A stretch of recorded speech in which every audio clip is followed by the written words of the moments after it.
کی میٹنگ میں یہ بات دہرائی جا رہی ہے کہ لبیک والے ہمارے ساتھ مل گئے، یہ تمہاری بھول ہے۔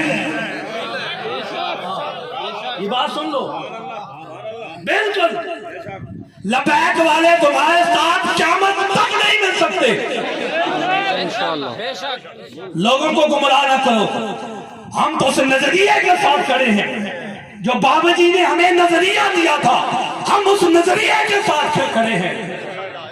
اگر آنا ہے تو کھلے دل سے ہماری جماعت میں آ جاؤ۔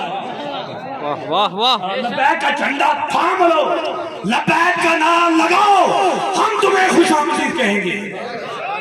میری یہی بات ہے، گمراہ نہ کرو لوگوں کو۔ اور جن لوگوں نے دیکھ لبیک کے لیے قربانیاں دی ہیں 2017 سے 2016 سے اور 2021 اور 22 تک ہمارے ساتھ چلے ہیں، وہی ہمارے ہیں۔ ہاں اے بھی گل سن لو نا کہ جڑے آمن خوش آمدید، لیکن فتح مکہ تو پہلے جنہ کلمہ پڑھے ہیں نا انہوں نے بڑا مقام ہے۔ ہاں بعد آمن خوش آمدید ٹکٹ پہلے انہوں واسطے جنہوں قربانیاں دیتی ہیں، پہلے ٹکٹ انہوں